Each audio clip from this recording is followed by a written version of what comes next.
toujours sur le plateau du live de TV Finance. C'est l'heure de la rubrique des Market Movers. On retrouve tout de suite Antoine Fraisse-Soulier, Financial Market Analyst chez Ito, le leader du trading social. Bonjour Antoine, merci d'être avec nous. Alors, en ce moment, c'est l'euphorie sur le marché des bitcoins. Est-ce que vous pouvez nous dire ce qui se passe, s'il vous plaît ?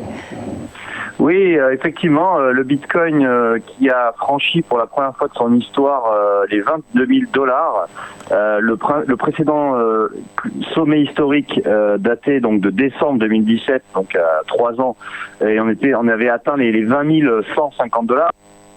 On a dépassé largement ce niveau. Alors quelle est la différence finalement de ce nouveau record de celui d'il y a 3 ans ? Eh bien, il y a plusieurs raisons à cela. Déjà, premièrement, à la différence de 2017, aujourd'hui, ce n'est pas uniquement les particuliers qui sont sur le Bitcoin, mais il y a également tous les institutionnels. On a vu qu'il y a plusieurs fonds d'investissement, des gros fonds d'investissement qui ont investi dans le Bitcoin. On a même des produits dérivés, des options et des futurs qui ont été créés sur le Bitcoin. Donc le Bitcoin est vraiment à gagner en crédibilité aux yeux du monde institutionnel, du monde professionnel de la finance. Ensuite, on a également le fait que c'est une alternative aux moyens de paiement traditionnels, moyens de paiement centralisés. Aujourd'hui, le Bitcoin et les crypto-monnaies sont les seuls moyens de paiement décentralisés. Il y a également le fait que les banques centrales aient déversé centaines de milliards et même des milliers de milliards de liquidités.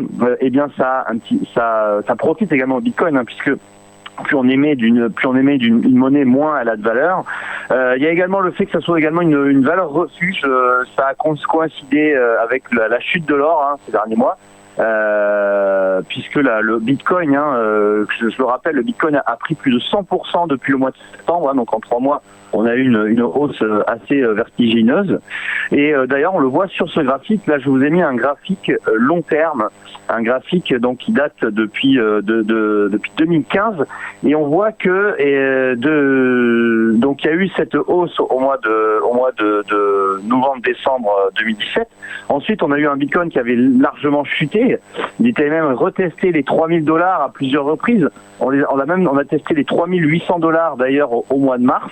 Et depuis ce mois de mars 2020, on a une hausse sans discontinuer, puisque le Bitcoin a été multiplié par 6 depuis le mois de mars. Donc vraiment une hausse très très importante sur la principale crypto-monnaie.